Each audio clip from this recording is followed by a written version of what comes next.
Um, okay. Did you want to talk about this new video that you made? I have a whole bunch of questions as always, but No, you take the lead. I'll try to follow whatever you're interested in. okay, okay. Well, tell us about this city of the monkey god, which is located below Mexico, I think in the country of Honduras. We just posted that real recently, so people can find that under on the homepage where it just says the latest. Hmm. And it's an adventure that I certainly wouldn't want to take because this ancient city that they only heard about in legends was so buried under thick, thick jungle where nobody lived except these critters.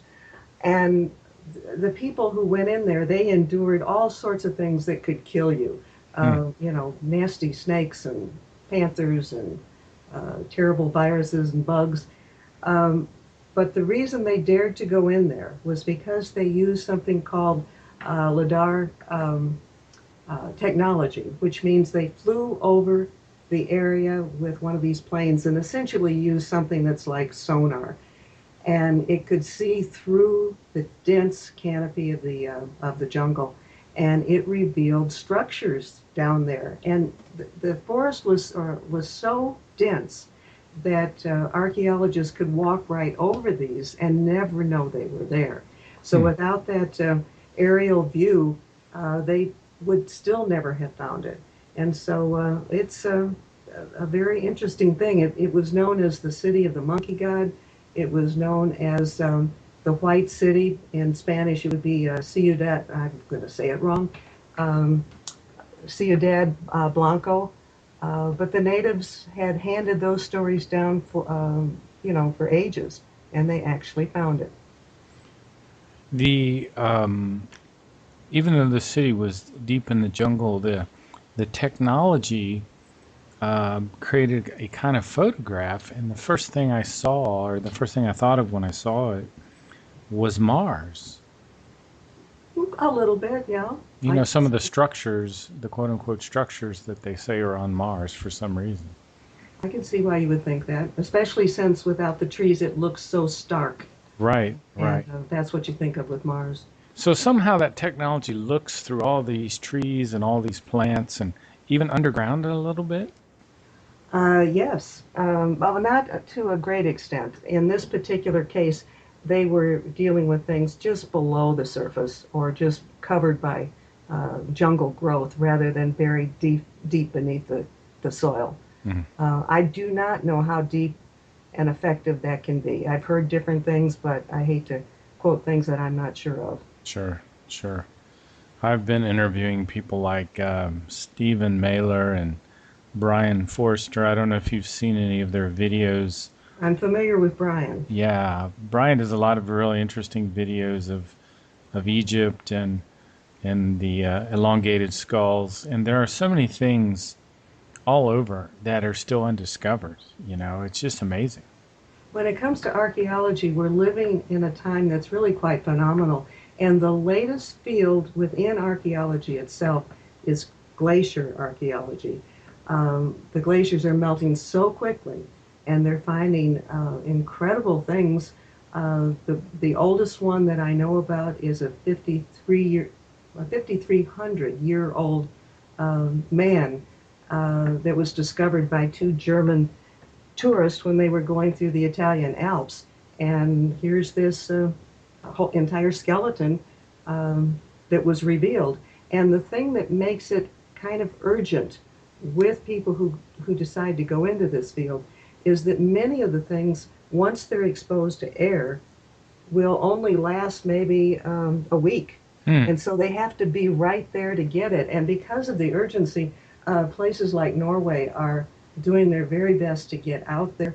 I think they started doing it intensely in 2014, where they would walk almost like people walk at a crime scene where they're side by side and kind of scan the ground looking for clues. Um, all because they don't want these things to disappear. And to give you an example of why it's so urgent, they found um, like leather shoes from just ages ago, Hmm. and the leather is one of those things that will only last about a week, and then it dries, and it becomes almost like a leaf in the fall that begins to curl, and then you can crunch it in your hand. The Wow. same thing happens to the leather, and it actually will quickly turn to dust and just evaporate like it was never there. So the urgency in that field is very, very real. I've heard some of these archaeologists say that the way we build buildings with steel and glass, they won't last 5,000 years. They'll probably turn to dust the same kind of way. I believe that. Like it, the glass is going to crumble for sure, and we know how. I guess certain kinds of steel might hold up, Hmm. but so many other kinds would not. Hmm.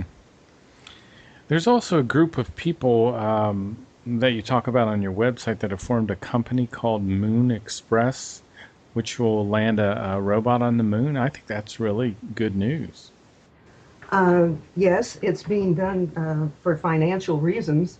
They're essentially miners, and they're putting up their own craft with the idea of scanning the moon for resources. So I think money is the motivation in that particular case, but it nevertheless is very interesting.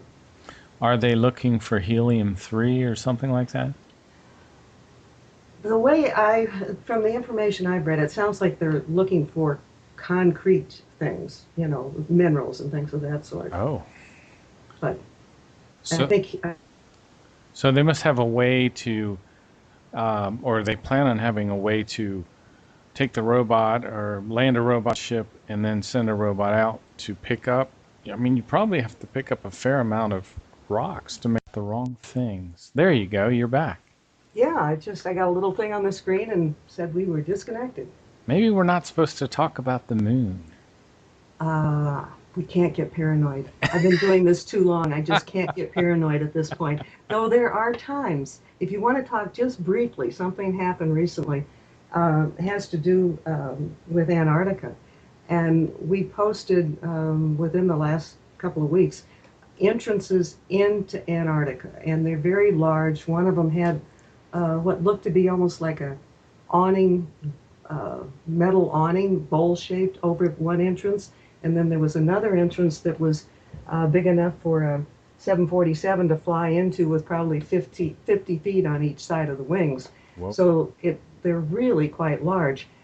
Because we want to have people be able to check these things out for themselves, we posted the coordinates, and the first two coordinates worked just fine for the entrance with the awning, and we tried that many times and it worked every time. The second one had ceased to work no matter what we did.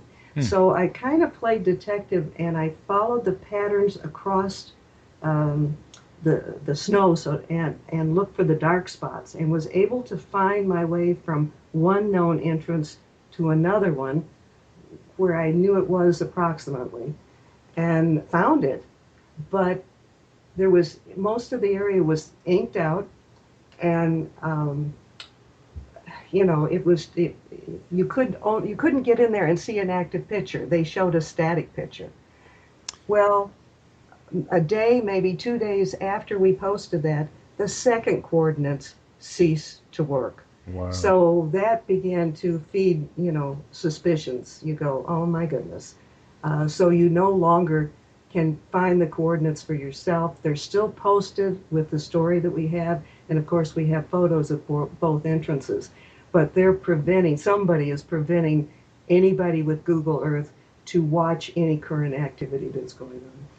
It's terrible. It's terrible. We're going to lose all of our freedom if we keep putting up with this. We're at a very interesting time. It could prove to be a wonderful time if we all keep standing up and um, trying to get truth to come out. And we all need to try to do that. I think a whole bunch of people have been to Antarctica recently. What, John Kerry, Buzz Aldrin, the Pope? Did the Pope go? Well, what we did, you may be referring to one of the little games we put on the website, and we have photos of 12 leaders in the world, and you're supposed to guess which ones have actually been to Antarctica. Um, Two that have certainly been in the news, and it would be no secret to many people, is John Kerry was down there on election day, probably so nobody would know he was down there. Buzz Aldrin made the news because he was down there and had a health problem.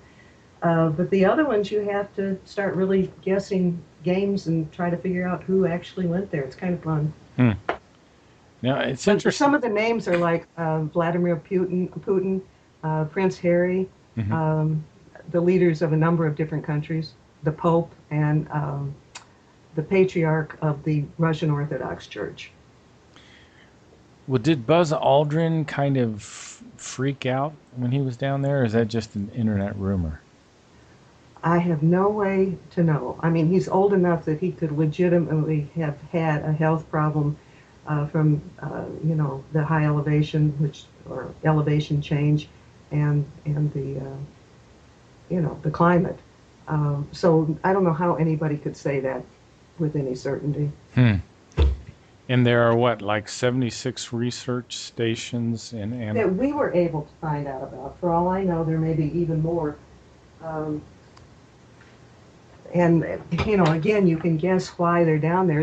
You hear about the legitimate reasons. You hear about monitoring water and air for pollution and glacial melting and climate change and astronomy and all of that. What you don't hear about uh, is that there are countries down there monitoring Planet X, which is also known as Earth's second sun and Nibiru, because that rogue planet is approaching from the southern hemisphere. So you're going to be able to see it first and best from Antarctica. Um, what I found interesting when we were doing the research on this is that a year ago in February, there's a man named Marcel, and I don't know how to pronounce his last name. It looks like Yongsma, and he got a picture from a live webcam that was at one of the research stations in Antarctica. A year later, on February 5th, we went in there and um, looked at the current webcam images, and we found the second sun just about in the same position as he had a year earlier. So we found that kind of interesting. And again, as you already know, we try to have and almost always have photos and to go with any of the stories that we post. So I have both that man's photo and the photo that we found off the webcam.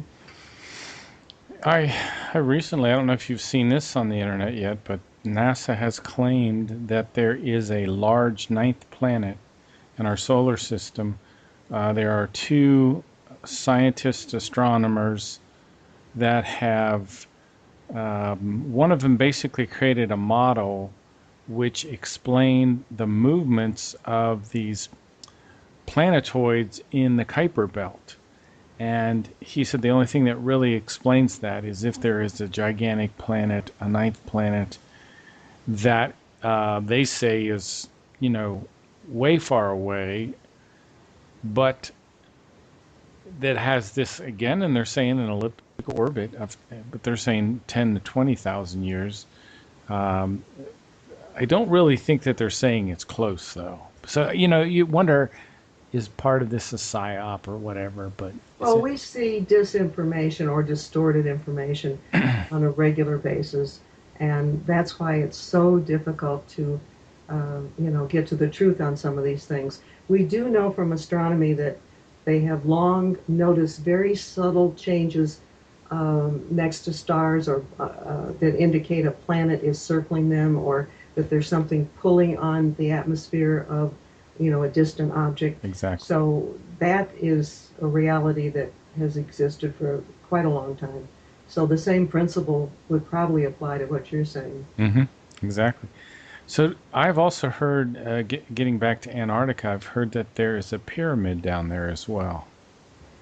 I have seen stories about that. I have not checked it out thoroughly. Um, we've only gotten stung twice that I know of on the website where we've gotten misled by something that's on the internet. And that happened with an Antarctica story. We took it down immediately. But that's why I would not post anything about that pyramid until I can really confirm it in multiple ways from good sources. Um, it very well could be true, but the story we had to take down looked like it was true also. So, we just have to double check on these things. Have you listened to anything or watched anything that William Tompkins has done on YouTube? I have not. Okay, he's really interesting. You might look around for him. He's about 90 years old, and he claims that he was working for. Oh, he's worked for several different companies that were involved in UFO, extraterrestrial kinds of things, going all the way back to World War II. So you could check him out. Okay, give me the name again so I make sure I have it right. William Tompkins. Okay, I've got it. Yeah, All yeah, right. yeah. Look him up. You might find that interesting. Now, I'm sure I would. By the way, before we leave Antarctica, I think it's significant that Lockheed Martin is advertising in a big way for people to work down there. And of course, that is a huge aerospace, defense, security, and advanced technology company. So if they're down there in a big way, I think that's very significant. I wonder if Trump is going to let any secrets out. He seems like the kind of guy that would. I don't know.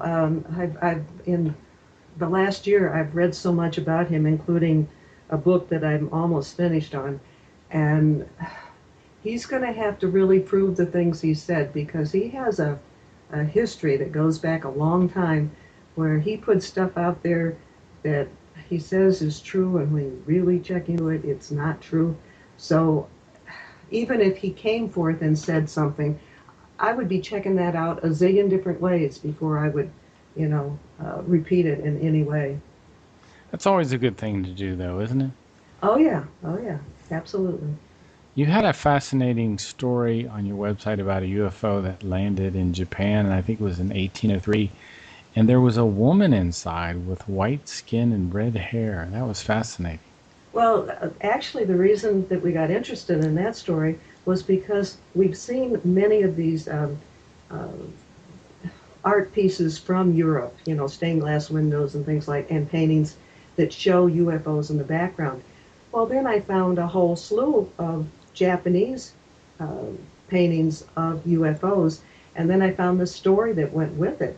And let's see if I don't know if I can remember it all right now, but basically, there I believe were fishermen off the Japanese coast, and they found this obviously a small UFO that got washed ashore or something, and this woman with very pale skin emerged from it, and these paintings that the Japanese have done over the years depict her emergence from the UFO. And Unfor- again, the paintings are on the website, so anybody can go and find it and take a look at it. It's kind of interesting art because it's different than European art. well, they kind of leave you hanging because I want to know what happened to the woman and what the story was. Yeah, and it happened, such a long time ago that there's no way we can check it out further, except it's a very well-known story in Japan. And you had an article on your website about a man who was asked by our government to assassinate Martin Luther King. Is that true? That's true. I've met with that man in person. We put the story on the website originally several years ago after we interviewed him. And then this man who's 90 years old, his name is Reverend Cooper, became a friend of the man. His name is Paul Epley. And Paul passed away within the last year. But he had a very sad life. He was a very young guy out of the mountains, simple guy, and he really wanted to be in the military. He was accepted, and then he busted a foot or a leg or something, and they were going to, dismiss him from service. He desperately wanted to stay in, and they said, okay, if you do absolutely what we say without question, you can stay in the service. And they trained him to be an assassin during the Korean War. And the things he had to do caused him to have nightmares just about every night for the rest of his life. And so I feel very badly for him. But after he officially got out of the service, he was approached by people from Langley, and they wanted him to assassinate Martin Luther King. So, because they didn't want the kind of trouble being set up that they said Martin Luther King was causing. So it shows you the dark side that can go on in our government. I am not one who thinks all the government is evil. I'm not one who thinks all the press is evil, but those elements certainly do exist. Yeah, they do. And this poor fellow probably didn't realize what he was getting into, did he? Well, he refused to do it once he got out of the service. But I'm you know, surprised. you take somebody who is a very simple guy from a very small town, and his dream is to be in the military, and they ended up figuring out that they could just manipulate him. And in my opinion, it destroyed his life. I'm sure it did. And it's a shame, too, because, a person like that really originally had good intentions. Oh, absolutely. He was patriotic and absolutely wanted to do the right thing. His story is interesting. We have two things on the website. You can just type in Paul Epley, Epley, in the search bar on the homepage at skyshipsovercashers.com, and it will come up. Probably both stories will come up. The most recent one doesn't tell you as much. It's about the book that his pastor friend wrote about him. And this is one of my favorite things that I've seen lately is this fascinating video of this large UFO leaving a volcano in Mexico. It turns into this very bright light. Can you comment on that, Mary? Well, I had fun investigating that. I just seen a picture of it, and then I found out where the webcams were set up that were near the volcano, Mm-hmm. and found out it was on top of a well-known motel. Yeah. And so then I was able to get views from there. So when you go to the website, you can see the volcano from where this webcam is set up, and you realize where you are. So it gives you a perspective. And at first, there's just this very, very small light that comes out of the volcano's lips or mouth. And we've actually caught quite a few UFOs coming out of volcanoes, but this one began to grow, and then it just burst into this really huge uh, light, and that we hadn't seen before. We just saw UFOs that usually were cylindrical and just left and flew off. None of them exploded into light before they disappeared. Have you ever covered any of the UFOs up at Mount Adams in Washington State? Uh, I've heard some. I don't think we put anything on the website. I'm aware of some of it, but I don't think we've covered it. Yeah, James Gilliland has a I'm ranch. familiar with him. Yeah. Yeah, yeah. They have the same kind of things where these small little lights will they appear to be coming out of the mountain, and then they just blow up and become very, very large. It's pretty amazing. Yeah, it's got to be some kind of physics that we simply do not understand, Right. because there's nothing that I know of that can relate to what we're seeing, and yet that's a reality. So we're just a few steps behind whatever's going on. Yeah, Uh, I think these craft have the ability to pass through solid objects. oh yeah, and the aliens, at least some of them, are able to do that also. Oh yeah, So yeah, I agree. Yeah, it's amazing. I mean, it's amazing. and I think that's part of the shock is because we're just not that advanced yet. Right. Now, one of the things is that I think we all should pay attention to sci-fi type movies, because Beam Me Up Scotty has been, in our, on TV and in films for decades. Um, and they're like a preview to what's ahead. And so I think we need to pay attention to at least some of the sci-fi movies, because they're like forecasting the future. What do you think of time travel? Is that real from your research? Have you been able to ascertain an opinion on that yet? I believe that it can be real. I have not done anything on the website to um, confirm that. Hmm. That's probably not the kind of answer you want, but That's okay. I mean, it's just honest. I was just curious. I've always been very skeptical about that. Although I have a lot of guests that come on and tell me very detailed stories about time travel. It's going to be a hard thing to prove. I mean, if people have that experience and they come back and tell somebody, what are they going to do to prove it? Perhaps if they go, into the future and come back and tell people, and then, we move into the future and it happens. Mm. That's about the only way I think we could really confirm that reality. There might be other ways, but that's what comes to mind. I wonder if you could bring an artifact from the past to our present time. Anybody who believes in time travel believes you can go either way, Yeah. but they always point out that you might mess things up if you go in reverse. And again, we're into the speculation world now. Yeah. There's nothing. Yeah, I kind of like to do that a little bit. Well, it's fun, but you can't confirm it. Right. Now tell me about this 3D bioprinter that makes human skin.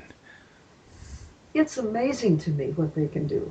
And right now I can't remember the dimensions, but they can produce a sheet that's, a couple feet square, I think, of human skin that's very functional and in a very short amount of time, and they can use it for primarily like burn patients. Right.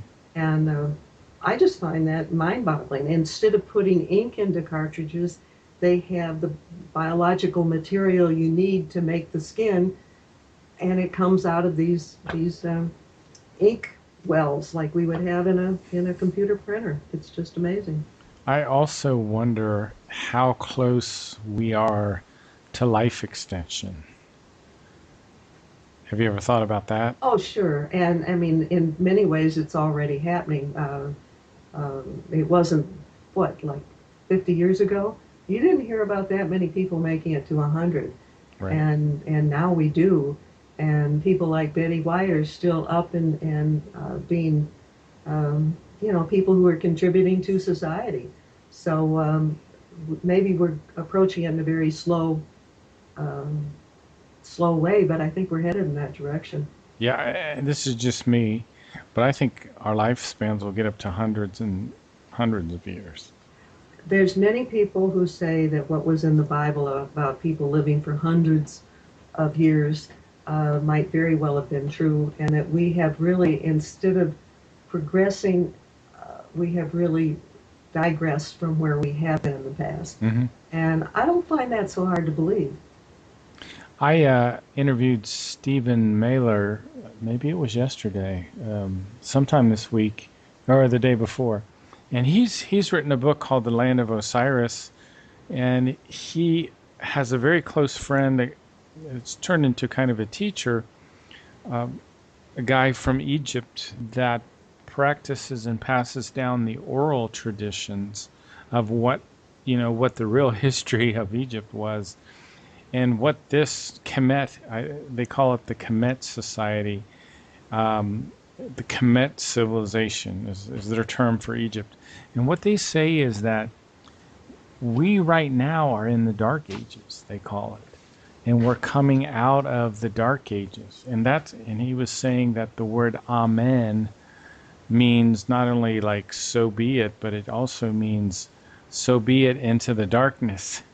Hmm. So we're coming out of the darkness, and it's a 5,000 year cycle. And so we're not at the top of the food chain. We're not at the pinnacle of society.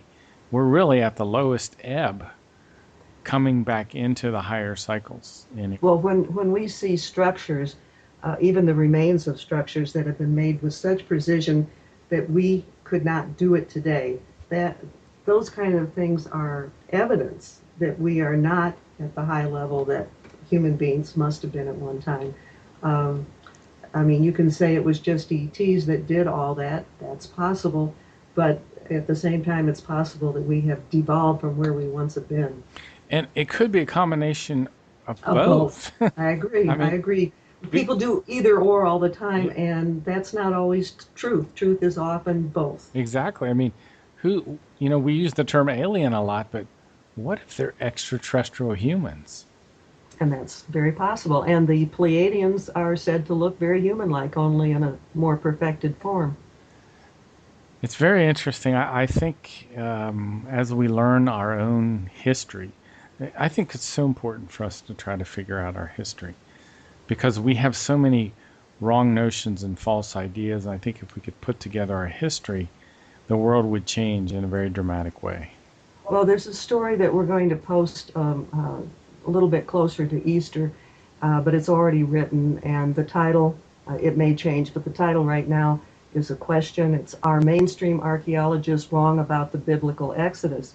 And what happens is that, or what has happened, is mainstream archaeologists went looking for evidence of the biblical Exodus and Moses during the time of Ramses II, who was the pharaoh supposedly at that time, and they keep coming up empty. Well, there's a man who, his name is Timothy Mahoney, and he's also a film producer. And when he learned this, he was about ready to throw his faith out completely and decided before doing that he would set up a research group and go visit the archaeological sites involving that part of the world. And what they learned, I'll just give you the short essence of it. What they learned that in the in Egypt's Middle Kingdom, which was before Ramses II, there was a group that fit the description of the biblical people. They were Asiatic, and they were in a town called Avaris. I'm probably not saying it right, but it looks like Avaris. And it was an ancient city of about 25 to 30,000 people, and it was suddenly abandoned. Well, all of that fits the description of the biblical people in the time of Moses. What they found was that when this town was evacuated, later in the Egypt's New Kingdom, Ramses II built his own city on top of that. Hmm. So they began to use his city as a reference point to where this old city was located. The research that has been put forth by this man is, puts the fact that we've got the timeline wrong. And as soon as you get the timeline right, all these things add up. I mean, they found, for example, a statue of Joseph. And Joseph is known for having the coat of many colors. Mm-hmm. Well, they found an old statue there where the colors were still faintly visible, and it showed a man dressed in a multicolored coat. So it becomes quite fascinating. It's interesting. I think a lot of the civilizations they would build on top of the structures of the earlier civilization. A lot of times, the earlier civilization was more advanced. That's true. And since I'm being biblical right now, everything in the Jerusalem area has been built on top of what preceded it. They don't go and shovel it out and start over again. They just build on top.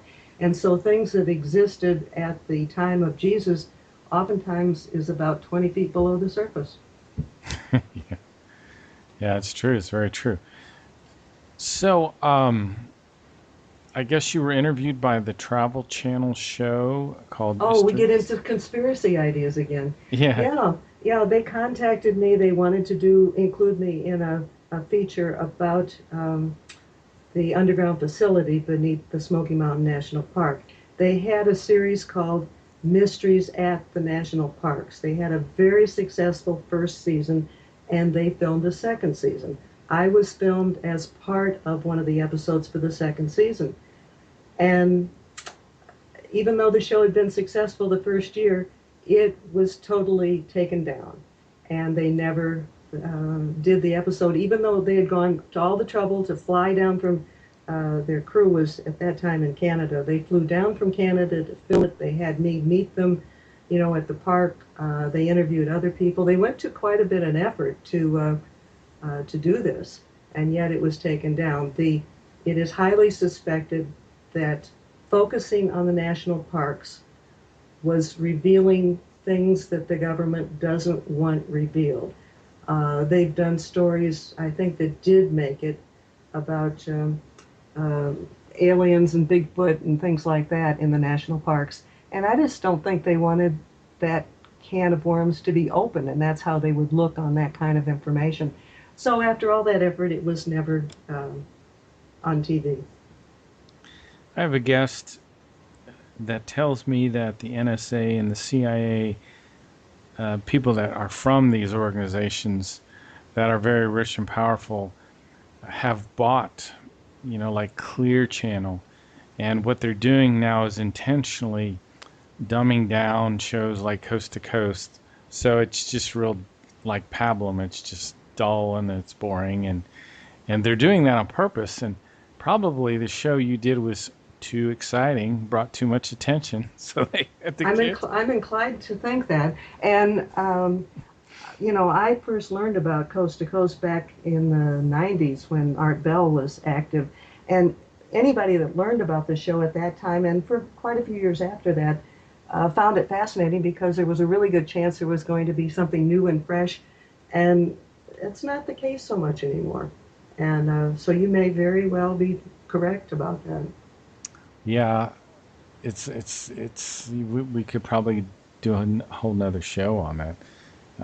It's really sad. I noticed that 4 or 5 years ago that Coast to Coast just started to get very, very dull.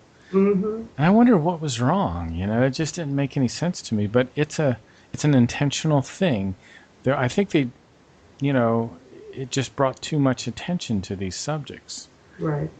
and the people in power just didn't want all of that attention. But it hasn't really stopped it. It's just, you know, Dumbed it down. yeah. Well, it's dumbed down the big show and started 100 other smaller shows, right? Hmm. So, which, Because they want to fill in the vacuum. yeah, exactly. So you also have on your website, you talk about a guy that you call Robert of Ohio, who talks about his venture into a vast and secret underground facility beneath Edwards Air Force Base. Yes, he was stationed at Edwards Air Force Base, and he and a buddy kept noticing that people would go into this one hangar that kind of seemed empty, that was over, I guess within eyesight, but not that close. And so one day they got curious and they decided to check it out. And when they went over to the hangar, it was empty. And they managed to get in. And um, over in a corner, I believe, there was a stairway that went down. So they followed it down. But at this point, they are not nervous because they have top security clearance. They figured they could get in anywhere. At the bottom of the stairway, there is an elevator. And they get on the elevator. And then his whole world went crazy after that. He saw UFOs and walked into an area where he was stopped by a guard and found out that his top security clearance wasn't high enough to be there. Mm. He ended up being zapped in the head and found himself, you know, some, I think he ended up in his own apartment. And the place was ransacked. It was a mess. And he couldn't remember everything that had happened. So that was one part of his story. I'm going to kind of jump quickly. The second part was after all that happened, he rather quickly was transferred to Europe. And he suspects that because of what he saw, they wanted him out of there. But it gets even more interesting because he went to stop in Dayton, Ohio to see his family before he went overseas. And he was on a small jet, and suddenly that jet was pulled over. I'm not telling this totally incomplete, but you'll get the idea. And the people on this small jet were asked to get off so that this man who arrived in a limousine could come in and have a choice of seats. Hmm. And that man ended up being Henry Kissinger. So I'm missing another part of the story, but this man, Robert of Ohio, had also been to a lecture where Buzz Aldrin had been speaking. And while this was going on, Robert was having a conversation with Buzz Aldrin's wife and was telling her about the ships or UFOs he would see when he lived near the Air Force Base in Florida, where the Space Center is. Mm-hmm. And she started talking rather freely to him and said that her husband had seen those things and a few other things in the conversation. And when Buzz Aldrin was done speaking, he came over to where Robert and his wife were, and she introduced Robert and said, hey, he's had some experiences like you have had. Well, this evolved into something way beyond it. Buzz Aldrin told him about being on the moon, about seeing four cylindrical UFOs up there, about seeing like a space base or station up there, about, I believe, telepathic communication with an alien. Hmm. And uh, so that happened before he ran into Kissinger. I really told everything backwards. And Kissinger allowed this man to ask him one question. He told him a little bit about what Buzz Aldrin and what he himself had experienced. And Kissinger basically told him, I will not deny what you've seen or what he told you, but he wouldn't allow him to ask any more questions. So that's it. It's quite a story. He's another one of these people who has been harassed by the government. They denied him benefits like he didn't exist, Ah, put him through hell, and it really tormented his life in a major way. And believe it or not, when he was able to tell his story to me, it was like releasing some of the pent up frustration that he'd been feeling for years. sure. So, if nothing else, hopefully it was a little bit therapeutic for him. Yeah, it's a shame. And I wonder sometimes why people look to the government for disclosure. It almost, Oh, I've given up on that a long time. You and your show and our website and people's other shows are getting the information out there. And anybody who thinks they're going to wait around for the government to say, "Hey, this is a reality," the government won't do that until it is so undeniable that they can't do anything but admit it. yeah. I like the way you say that. Those were the right words to choose. So, yeah, yeah, I have the same opinion. And there's so much information out there already that it almost seems, if you just want to find it, just go out there. And you have to use some discretion. But there's plenty of information out there, and I don't think we have to have the government tell us. But, I think that there are still some people that maybe just aren't ready yet. Yeah, but that's also been used as a lame excuse to Yeah. keep us all from knowing what's going on. And I don't know who these elite people think they are, that they have the right to all the information and they can only dish it out gingerly to when and where they want to. And the world should not run that way. And what's the possibility that they would tell us the whole truth and nothing but the truth? Right now, about nil. They would give us some spin, of course. You know. Anyway, one more little thing I wanted to bring up, and I know you had some stuff you wanted to talk about, but on your website it mentions that this fellow, and I forget his name, in Washington State, heard a 12-second vocalization of, I guess, a Bigfoot.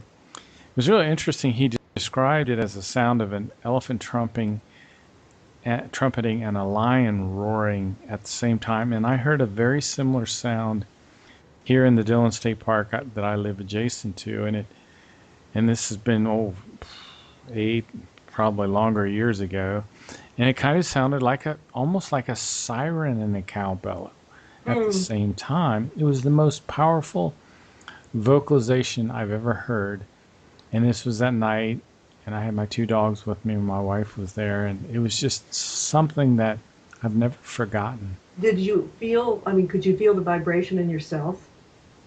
Were you close enough to feel that? Um, it was the most amazing sound I've ever heard.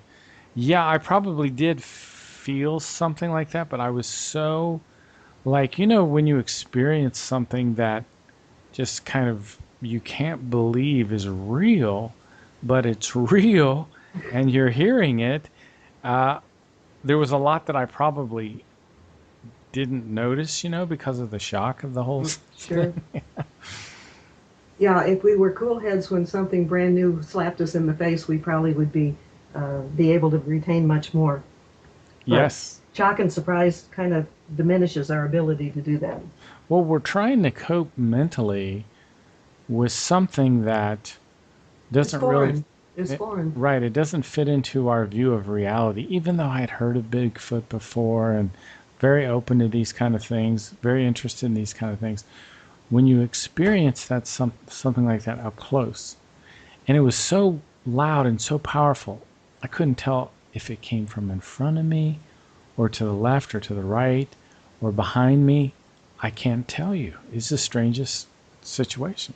Well, we've done quite a few stories or Bigfoot stories, and the witnesses that we've had and the photos we've gotten, are very convincing to me.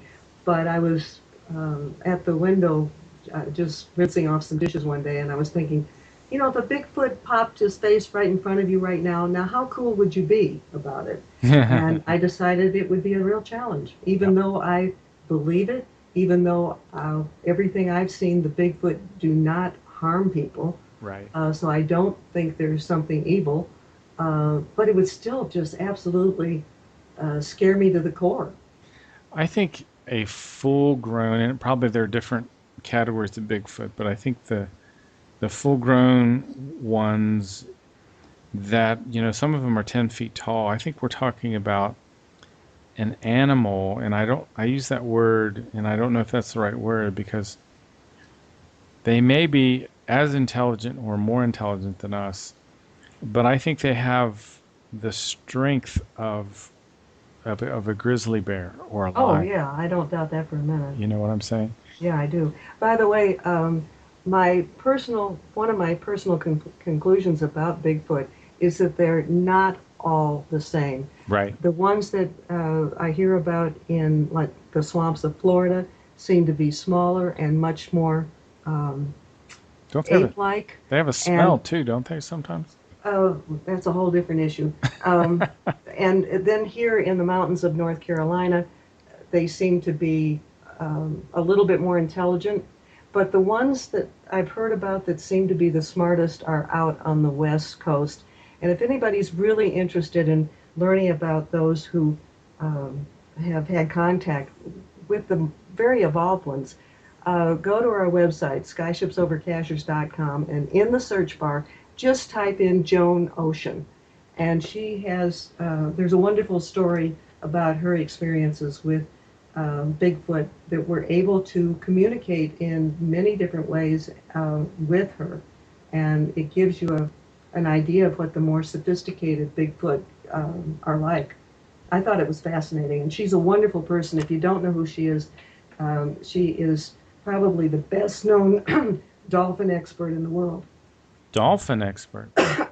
Yeah, she was contacted because of her experience of being able to communicate with the dolphin, and somebody in the continental United States, because she lives in Hawaii, contacted her about ways to communicate with the Bigfoot. And she eventually came to the mountains here on the mainland and spent time with them. And she's just a real natural. She's like the whisperer of dolphins and Bigfoot. And the story about her, I personally think, is very interesting. Have you ever heard that it's actually illegal to swim with dolphins? I know. I have heard that the government has made that illegal. I don't know that. I hope it's not true. Well, isn't that amazing? I mean, what would they be hiding? Um, well, I'd want to have that confirmed. I've talked to people who have been swimming with the dolphins recently. I mean, fairly recently. Good. So Good. I hope that story's not true. That's good. But it sounds like something that deep dark deep state part of our government would do. It's easy to attribute anything to them, I guess. But that one I've not heard about. Very interesting. Well, you also, I think you have something new or a video you wanted to talk about or something. Okay. The we've done we started a YouTube channel this past year. It's simply Skyships Over Cashers channel, Mm-hmm. and one of the YouTubes that we did for it was the one we talked about with Robert of Ohio. Mm-hmm. Another one that we did, you can find real easily by just typing in Two Kids Roswell, and it'll come up on any YouTube search bar. And it was about two kids who actually handled and tested metal from the Roswell crash. Mm-hmm. And I know that sounds pretty crazy, but when you hear the whole story, it becomes very believable. And I had the good fortune to actually know the woman who was the source of the information for many years before she ever told the story. And um, she had never even told her husband about it. Um, and it took a lot of patience and prodding on my part to finally get the story out of her. So I can, vouch for the woman in a very personal, significant way. Hmm. And the story's so interesting that we are toying around with the possibility of even, you know, doing a script so it might turn into some kind of a visual presentation. And the third thing that we just have done, because we've only done 3 for our new uh, YouTube channel, is one we just posted this afternoon. It's quite different. Um, it's called YouTube. Oh, it's UFOs and Apparitions: The Witness Testimony of Glennis Heenan. Glennis Heenan has been a key witness and photographer of quite an assortment of UFOs that have flown over Cashiers, North Carolina, which is a mountaintop community here in western North Carolina. And she had lots of sightings.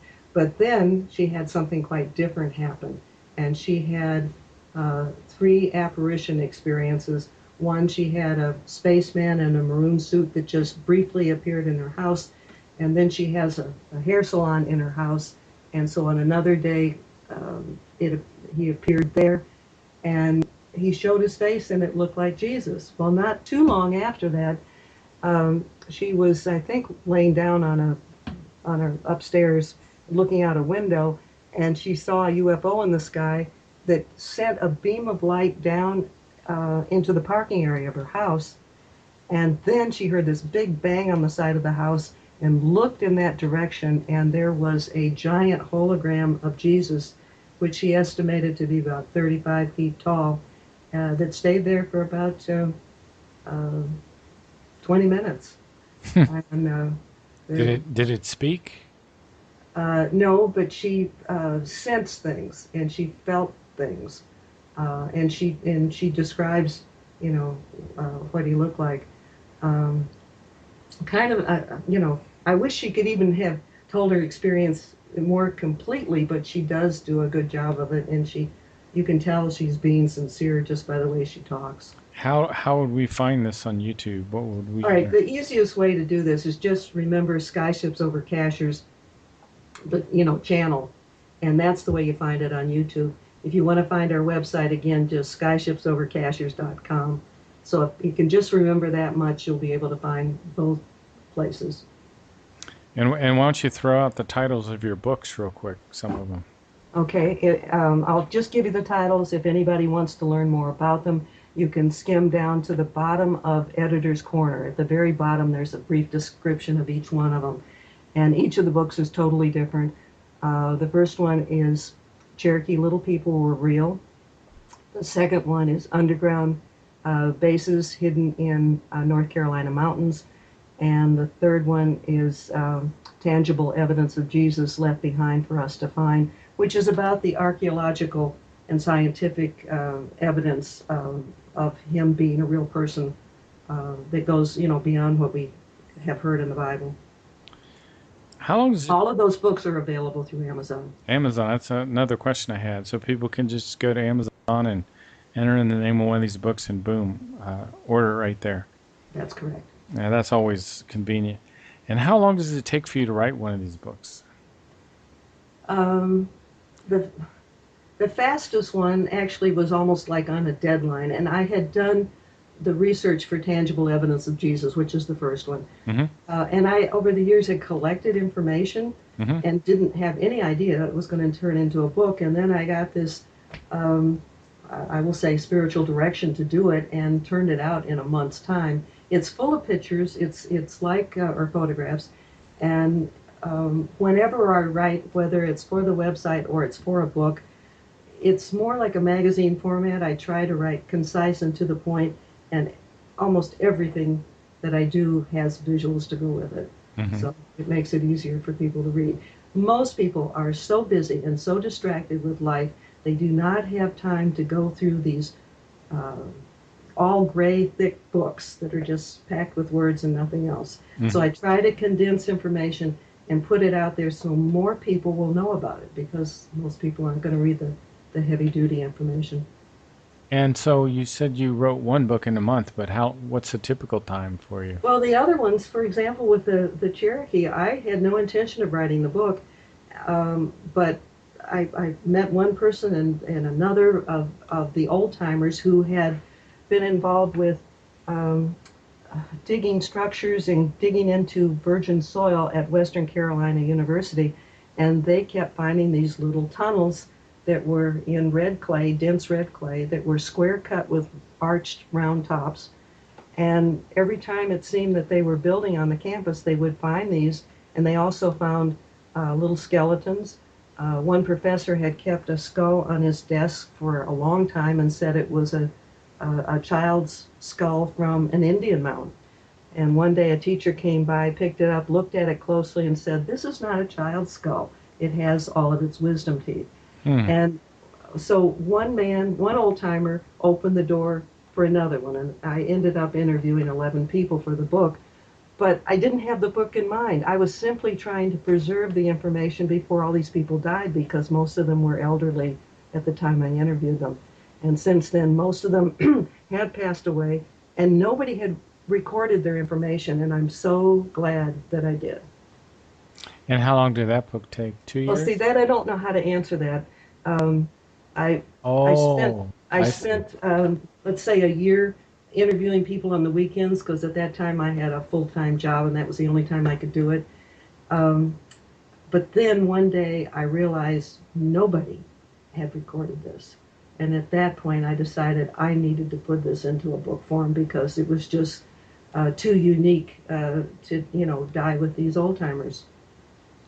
Now, the fellow we were talking about, Robert from Ohio, have you tried to reach out to him and talk to him? Well, I talked to him in person and recorded the interview over the phone, and I had talked to him several times before we did that interview. I don't know if that answers your question. Is he open to talk to more people, or does he only talk to certain people? He might be if you're interested. I can, you know, Maybe let. off the air we can talk about that. Yeah, I don't know the answer to that. Nobody's asked me that, and I don't know if he would or not. Yeah. I suspect that he would. Not sure everybody would, but I think he might. Okay. That's very interesting. So you did one book, it took you a month. Another book, like, sounds like you worked on it over a period of time for years. That's yes, and the same thing happened with the underground military bases. Again, I found out that there was lots written about the underground facilities in the West, none in this area.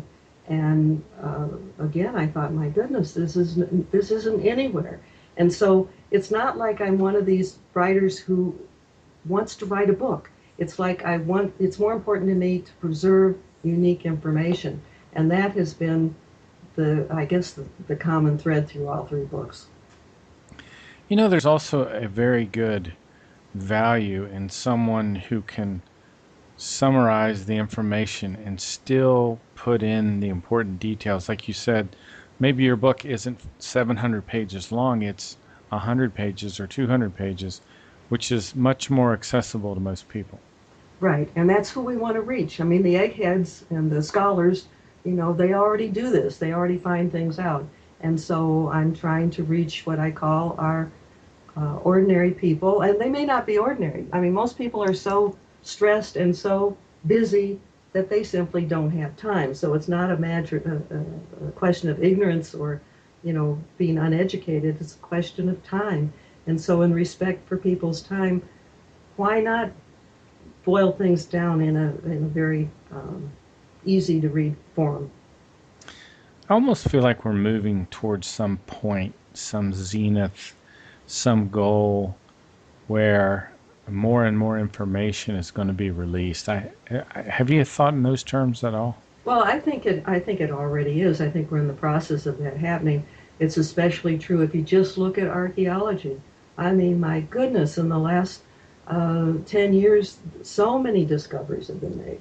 And we're getting more peek holes into our past that simply didn't exist before. So, and if the glaciers keep melting, we'll find even more.